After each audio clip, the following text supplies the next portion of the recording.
Meus amados irmãos, a paz do Senhor, é com muita alegria que estamos aqui mais uma vez para apresentarmos as lições bíblicas da nossa CPAD e nós estamos estudando, como você sabe, a vida do apóstolo Paulo, não é isto?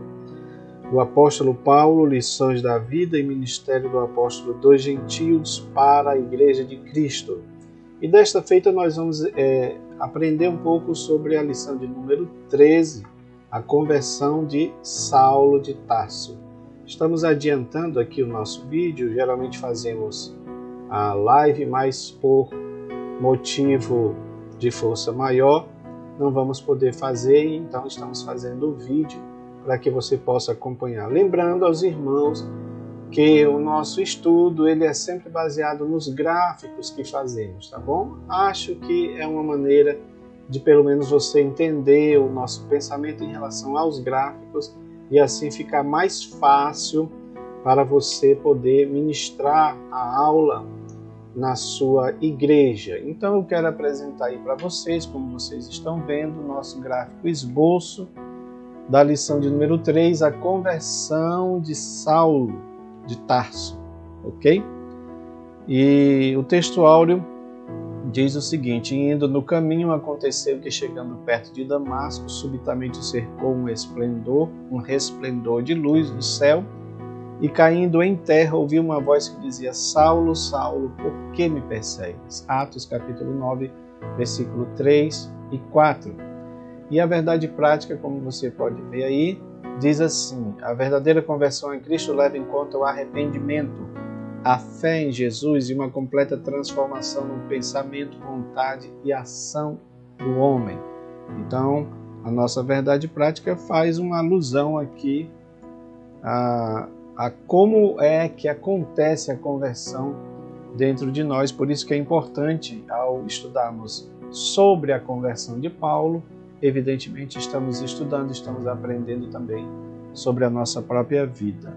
Ok, meus amados? Meus amados, e aí você tem aí o gráfico esboço, mas a título de melhor observação, nós fizemos ele aqui de maneira maior para poder os irmãos visualizarem. Então, como sempre, antes de mostrar o que eu quero mostrar para os irmãos, você percebe aí que ele é 3 pontos, né? A conversão de Saulo, um ato da graça de Deus. Ponto 2, Saulo e a doutrina bíblica da conversão. Ponto 3, as 3 faculdades transformadas na conversão. E aí, como você sempre está vendo, temos a síntese de cada ponto para ficar bem interessante. Eu gostaria de mostrar para os irmãos esse gráfico que na realidade nós mostramos semana passada. Esse gráfico ele trata da viagem de Paulo, né? Então, rapidamente, só para a gente recapitular o que foi que aconteceu. Paulo recebendo cartas das autoridades para perseguir os cristãos, ele resolve ir para Damasco, né? Aquela ideia dos cristãos espalhados. Então ele vai atrás dos cristãos. Aí você tem o número 1 aí, de Jerusalém a Damasco, né? Você tem aí essa distância, esse tempo, que realmente a Bíblia não diz se ele foi a pé, se ele foi a camelo ou a cavalo, não é? O certo é que distava 230 quilômetros de Jerusalém para Damasco. Então era uma distância bem grande. No caminho para Damasco, Jesus aparece, que é o que nós vamos estudar aqui. Jesus aparece na estrada para Damasco, né? Aquela luz, nós vamos ver aqui. Paulo, ele fica cego nessa experiência sobrenatural com Cristo, não é? Mas ele ainda vai para Damasco, e de Damasco ele vai para a igreja dos irmãos da Arábia. E é ali que ele resolve retornar para Jerusalém. Ele retorna para Jerusalém, não é? Para se encontrar com os cristãos lá. Para se encontrar com os cristãos. Em Jerusalém se descobre que há um plano para matar Paulo, né? Que é o ponto 5 aí.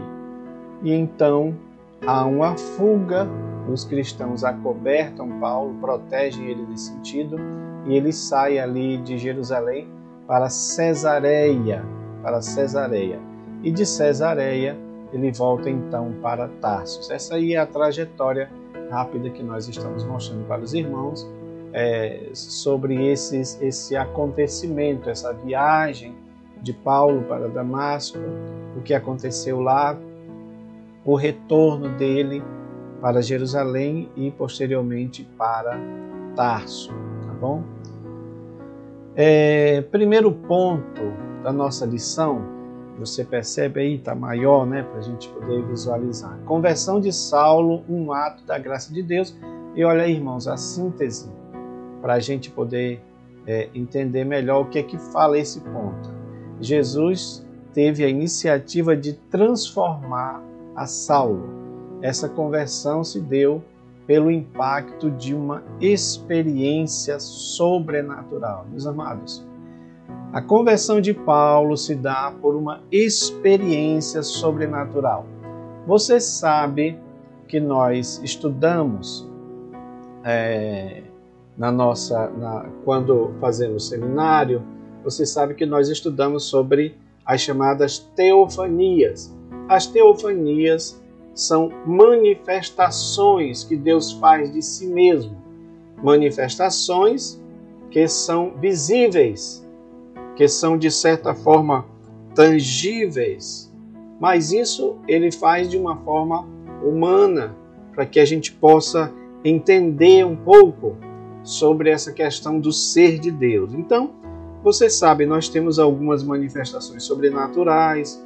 Moisés, por exemplo, na sarça ardente. Deus se manifesta de maneira teofânica para Moisés na sarça ardente. Né? Na entrega das leis no Monte Sinai. No Monte Sinai, onde você vê lá que o monte fumega, onde há manifestações sobrenaturais, inclusive na natureza, mas provocada pela presença de Deus. Isso é muito importante, né? Nos profetas você tem, por exemplo, Daniel tendo uma visão muito forte, muito poderosa a respeito de Deus, a respeito daquele personagem que aparece ali no capítulo 10, que alguns identificam aquele personagem como sendo Cristo, não é? Porque tem algumas semelhanças com a descrição de Jesus lá no Apocalipse de João.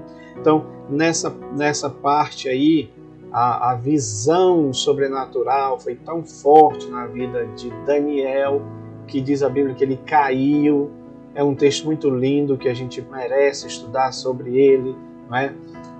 E aí as pessoas perguntam: você acredita no Kaikai, no fenômeno do Kaikai? Eu acredito quando ele vem diretamente de Deus, quando ele é produzido por Deus, visto que nenhum ser humano nesta terra consegue ficar de pé na presença real do Deus Todo-Poderoso. Na realidade, Deus faz essas formas teofânicas para que o homem consiga vê-lo, porque na lei estava dito que ninguém poderia ver a Deus e continuar vivo, né?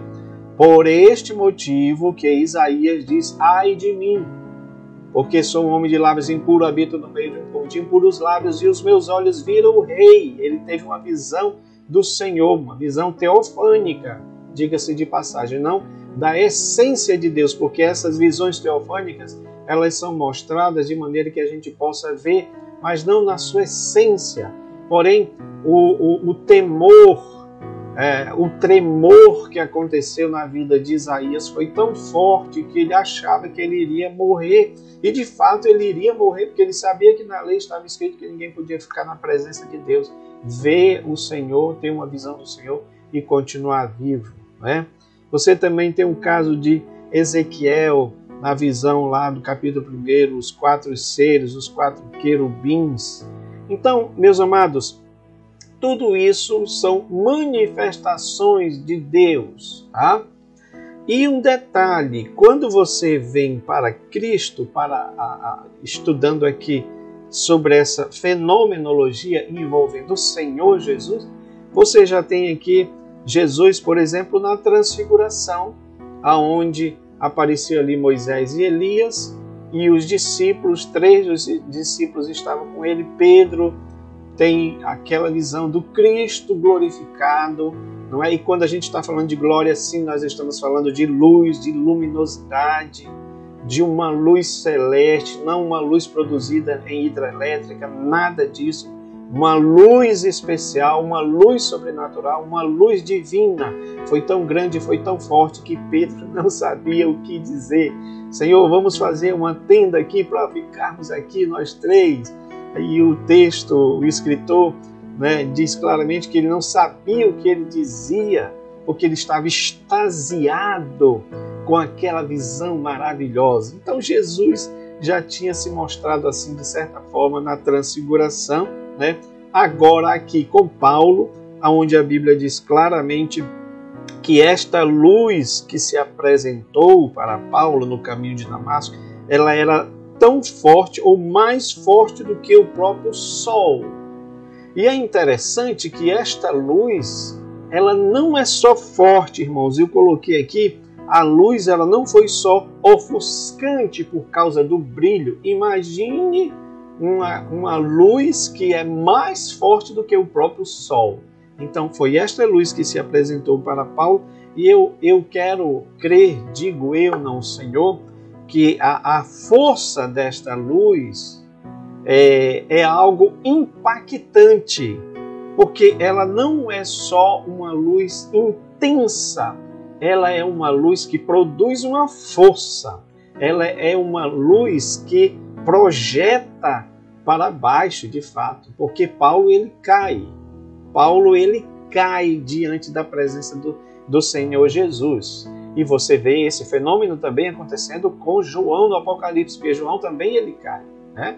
Você lembra lá? João ele cai.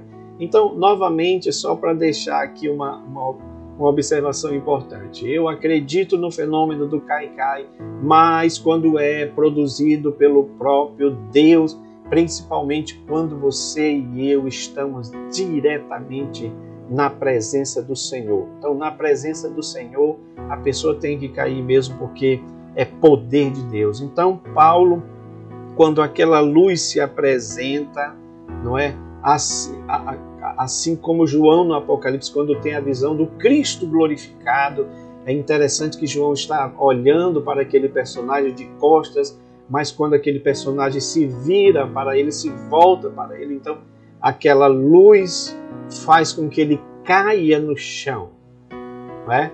E é muito interessante isso, não é, irmãos? O poder de Deus. O poder de Deus foi muito forte ali naquele momento com Paulo a caminho de Damasco.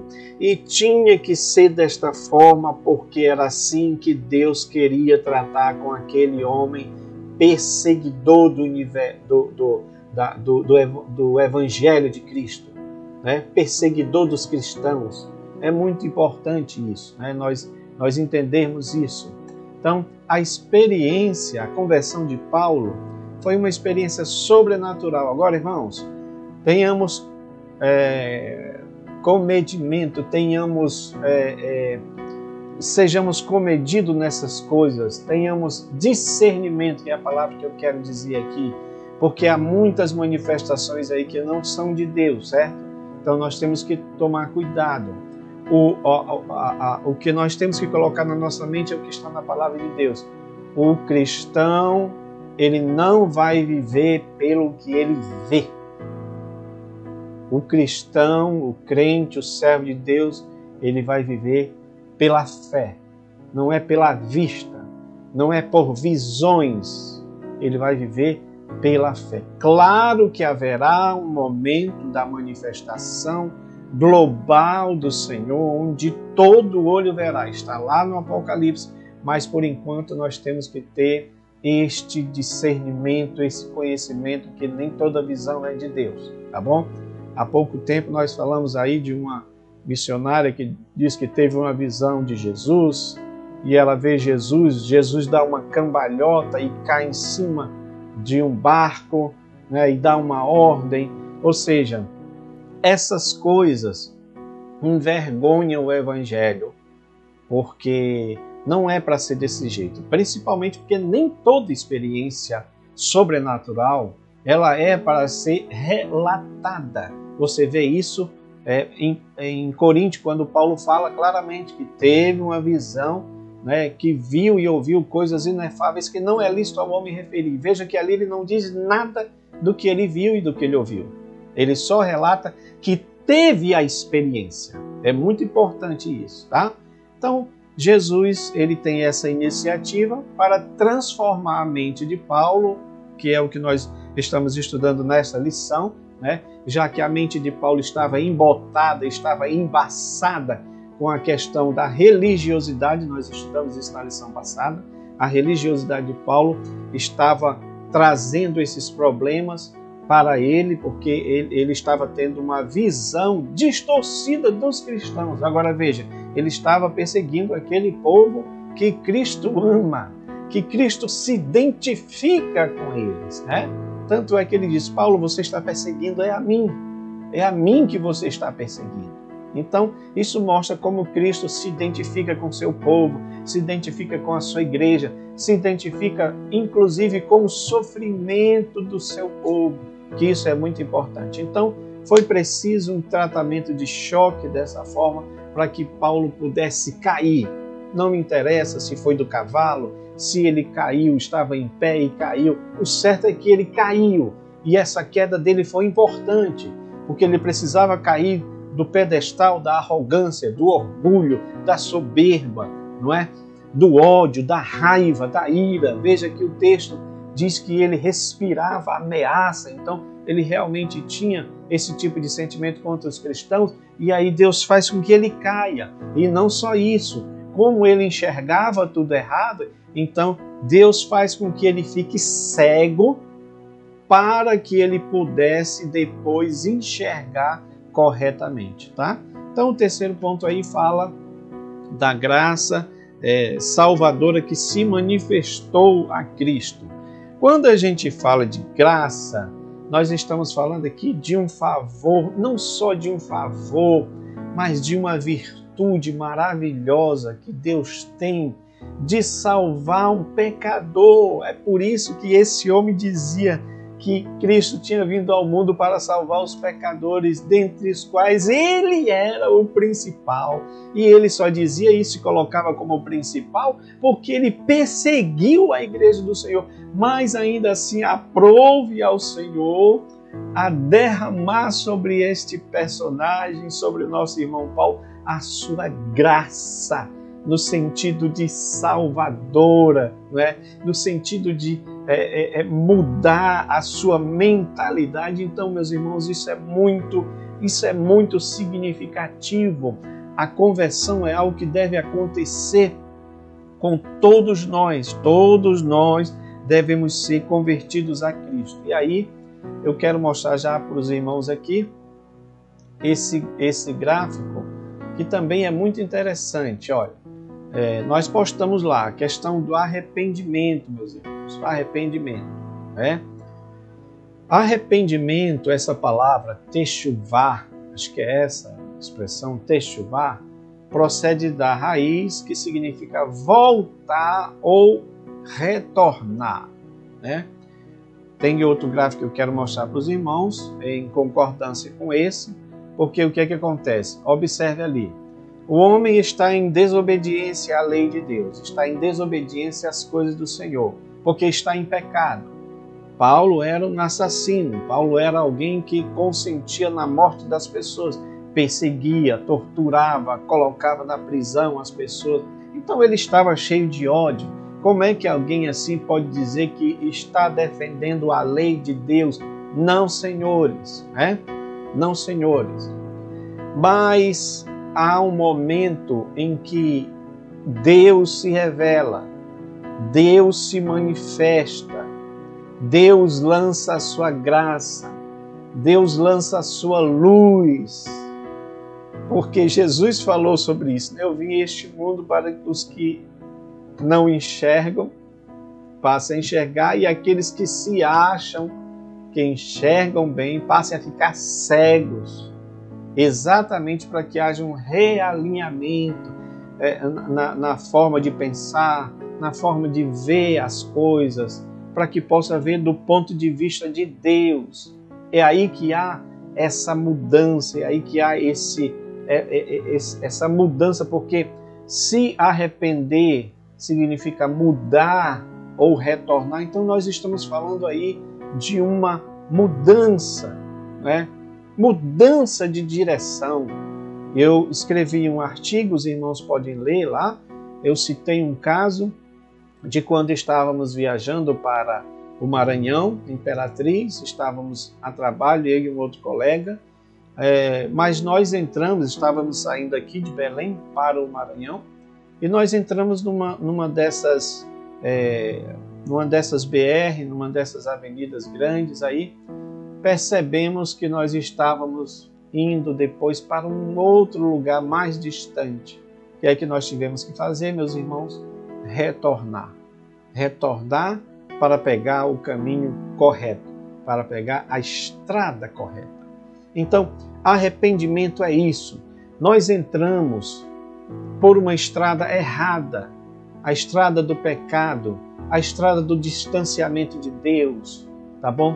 Nós pecamos contra a lei do Senhor, nós pecamos contra o Senhor, nós nos afastamos do Senhor, nós fizemos como o filho pródigo, me dá a minha parte que eu quero ir embora. Mas chega aquele momento que Deus lança graça sobre nós, que é o que está aqui. É exatamente isso que vai fazer a mudança, vai fazer a diferença.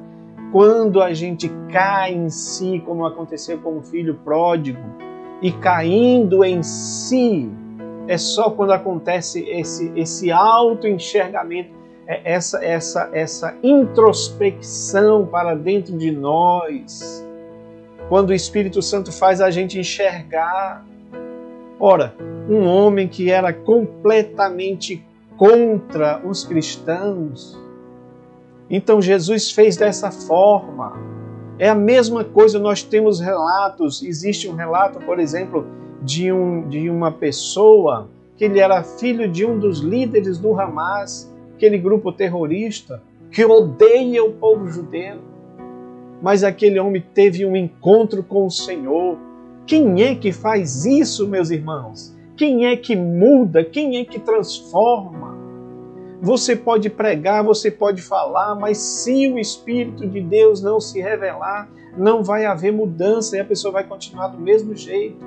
Então, você está em pecado, mas quando o Espírito Santo fala aos nossos corações através da palavra de Deus, você passa a ter tristeza pelo pecado. Aí o que é que opera? A fé e o perdão, movido por ouvir o Evangelho. Pois não é só uma vez que a gente ouve. O Evangelho a gente ouve sempre. Por isso que estamos na escola dominical aprendendo cada vez mais, cada vez mais, cada vez mais. Conheçamos e prossigamos em conhecer o Senhor, diz a palavra. E aí nós somos movidos pelo ouvir o Evangelho. Há esse arrependimento, há essa mudança de direção e agora nós estamos indo para Deus, voltando para Deus. Que coisa maravilhosa, meus irmãos. É quando nós retornamos para o Pai. Jesus disse, quando eu for levantado da terra, atrairei muitos a mim mesmo. Então é assim que Jesus faz, ele continua atraindo as pessoas a si mesmo. Ele diz para o povo de Israel, para o rebelde Israel, eu os atraí com laços de amor. Isso é graça, isso é amor de Deus que ele faz por nós, não é? Então que a gente possa ser grato ao Senhor pelo que ele tem feito, tá? E o que eu falei agora está dentro desse ponto aqui, tá, irmão? Saulo e a doutrina bíblica da conversão. A conversão do homem começa no arrependimento, por isso que eu mostrei aquilo para os irmãos. Então ela vai e perpassa a transformação pessoal, que é o que eu vou mostrar aqui para os irmãos. Então ela começa no arrependimento, que é essa mudança, que é essa volta que a gente precisa fazer. Nós estamos indo na direção contrária ao Senhor, tá bom? Estamos indo para o abismo, mas Cristo se revela para nós e aí nós mudamos o nosso pensamento, há esse arrependimento, essa mudança de direção, de atitude. Então nós passamos aí na direção contrária, vou mostrar daqui a pouco para os irmãos. Então a conversão promove uma transformação pessoal, né? E a conversão faz parte da doutrina bíblica da salvação. Eu não coloquei aqui, mas eu vou colocar depois no grupo um gráfico que fala sobre isso, né? Sobre a Ordo Salutis do arminianismo, porque a gente se identifica, a Assembleia de Deus se identifica mais com o arminianismo, então nós nos identificamos dessa forma, né? E ela faz parte da doutrina bíblica da salvação. É preciso arrependimento, né? É preciso ser justificado, né? E aí vai todos aqueles processos. É preciso ser santificado, uma santificação diária, não é? Até mesmo chegar na glorificação final, que é muito importante nós entendermos isso. Deixa eu mostrar aqui para os irmãos esse terceiro ponto para nós seguirmos aqui adiante, tá? Esse terceiro ponto ele é importante porque ele está falando das faculdades que são mudadas na nossa vida.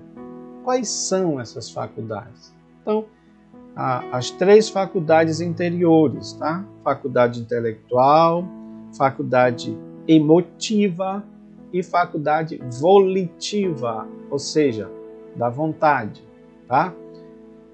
Mas eu gostaria de mostrar aqui para os irmãos este gráfico que eu acho um dos mais importantes. Deixa eu mostrar aqui para os irmãos.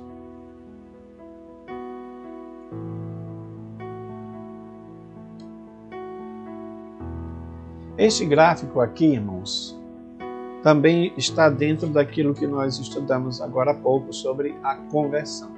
Você vê que eu fiz tudo de uma maneira para ficar, né, bem visual, bem de acordo com o tema.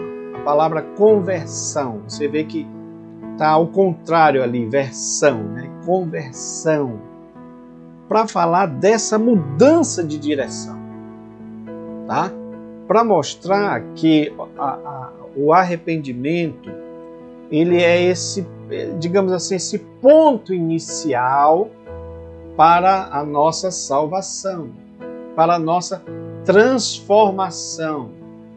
Então veja, você tem ali alguém que é averso, que é contrário aos cristãos. E ele está perseguindo os cristãos, ele está indo contra os cristãos. Ele está indo lá respirando ameaças para matar mesmo os cristãos, para prender, para fazer muitas coisas ruins, na verdade, para acabar com os cristãos, com aquele movimento, certo? Somente uma ação divina para mudar, para transformar a mente deste personagem que foi Saulo de Tarso.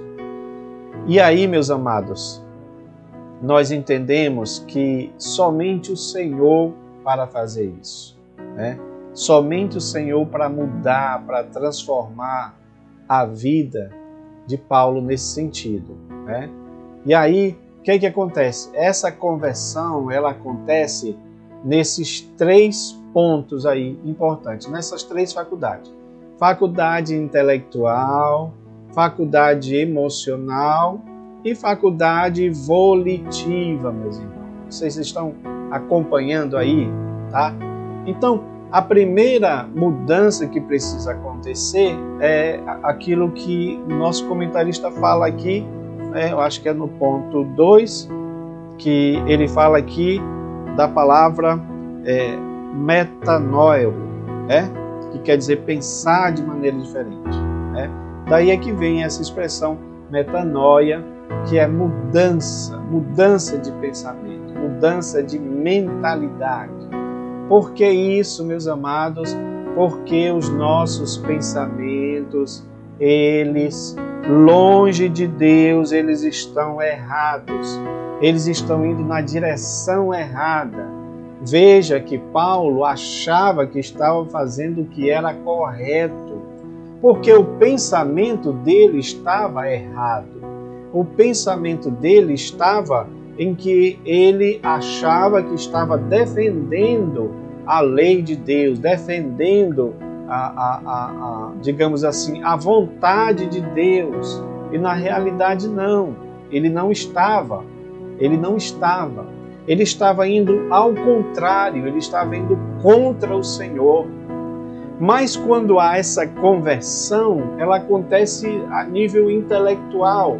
Então, o pensamento dele foi mudado. Então, colocamos aí, olha, nossos pensamentos são mudados completamente quando encontramos com Cristo e submetemos nosso pensamento a Ele. Veja o que é que está lá em 2 Coríntios 10, levando cativo todo o pensamento, todo o entendimento, à obediência de Cristo. Então isso é muito importante, porque agora eu não vou pensar apenas segundo o que eu acho que é o correto. Eu não vou pensar segundo a minha intelectualidade carnal, segundo a minha inteligência carnal, porque ela também pode ser influenciada pelo mal, e por isso que aí eu vou para um outro caminho distante de Deus. Mas agora eu estou submetendo, estou levando todo o meu pensamento à obediência de Cristo, e eu acho que isso é muito importante nós aprendemos sobre isto, visto que, como todos nós sabemos, a maior batalha do cristão acontece a nível mental, tá bom? A nível intelectual, é aqui que entra toda aquela questão ideológica, aquela questão filosófica, aquelas questões que nos afastam de Deus, porque Satanás tem essa característica de embotar os pensamentos, você sabe disso. Paulo ele fala sobre isso para os cristãos de Corinto. Eu temo que assim como a serpente enganou a Eva, de alguma forma sejam corrompidos vossos entendimentos para que se afaste da simplicidade que há em Jesus, que está em Cristo. E o que a gente está vendo acontecer nos dias atuais é exatamente isso daí. As pessoas se afastando da simplicidade do Evangelho porque na sua mente carnal elas estão experimentando outras coisas. Nesse sentido, não há conversão. Não houve conversão, então, aí. Tá? Mais um outro ponto muito importante também que o nosso comentarista coloca é a faculdade emotiva, ou seja, o que Cristo transforma em nós é a nossa emotividade, as nossas emoções. Então, as nossas emoções também são mudadas. Inclusive, o comentarista cita aqui o texto que diz, 2 Coríntios 7:10, porque a tristeza, segundo Deus, opera arrependimento para a salvação. Né? Ou seja, uma das emoções é exatamente a tristeza. Por que precisamos ter essa tristeza? A tristeza segundo Deus. A tristeza que nos faz nos afastar do pecado para alegrar o Senhor. Então, é muito importante que a gente entenda que todos os nossos sentimentos estão também submetidos ao Senhor. É por isso que Paulo fala lá em Gálatas, né, que o Espírito Santo produz em nós o fruto do Espírito, né, chamado temperança. A temperança também é uma das qualidades que nos ajuda a ter controle emocional, controle sobre as nossas emoções. Então, isso é muito importante, né? Muito importante nós termos controle emocional, né? Mansidão, domínio próprio. Nos dias de hoje, irmãos, isso é muito importante, né? Há pesquisas aí que mostram, por exemplo, que a depressão está cada vez mais aumentando. E a depressão é algo que acontece também nessa escala emocional, na escala das emoções. A tristeza, por exemplo, vai causar uma depressão. E aí a gente precisa ser transformado e principalmente deixar que Cristo seja esse que controla as nossas emoções. Tá bom? Meus amados, uma vez tendo a intelectualidade, uma vez tendo a mudança de pensamento, uma vez tendo a mudança de emoção, e essa parte da emoção também, eu volto a dizer para os irmãos, é muito importante, visto que muitas vezes as pessoas estão presas, né? Vocês sabem sobre isso, existe verdadeiro cárceres das emoções, mas Cristo é aquele que nos liberta de toda prisão emocional. Glória a Deus. Quando a pessoa está presa emocionalmente, quando a pessoa está presa intelectualmente, ela não consegue agir do ponto de vista de Deus. As ações dela são sempre humanas e frequentemente são sempre destrutivas para si ou para o próximo. Mas quando somos libertos intelectual e emocionalmente, libertos por Cristo e para viver por Cristo, submetendo a nossa intelectualidade a Ele, submetendo a nossa emotividade a Ele, sabe o que acontece? Nós temos forças para agir. Nós temos uma mudança na nossa vontade, nas nossas ações, porque quando está falando de volitividade, está falando de vontade, está falando de ação. E aí é muito importante, porque esta ação, a gente pode dizer que é esse último ponto que nos faz de fato mudar, que faz de fato ser convertidos a Ele. Porque afinal de contas não adianta Cristo entrar somente no nosso pensamento, não adianta Cristo entrar somente nas nossas emoções, se essas duas coisas não nos levam ao terceiro ponto, que é a ação. Então é preciso mudar. E essa mudança vai com a atitude. A atitude. Que foi o que aconteceu com o nosso irmão Paulo. Ele teve a atitude para mudar mediante a mudança intelectual, mediante a mudança emocional. Então, meus queridos, eu gostaria de agradecer aos irmãos que nos ouviram. Espero que na próxima a gente possa fazer a nossa live. Eu gosto muito da live, porque não importa se tem poucos, se tem muitos irmãos, importa essa interação.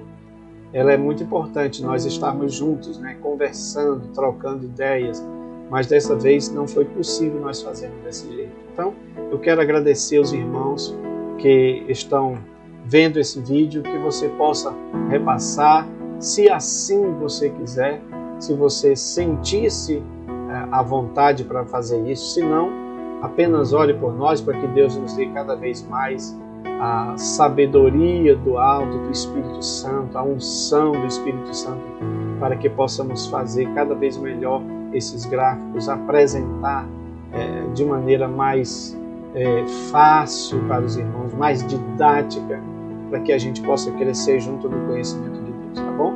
Que Deus abençoe a vida de vocês. Amém.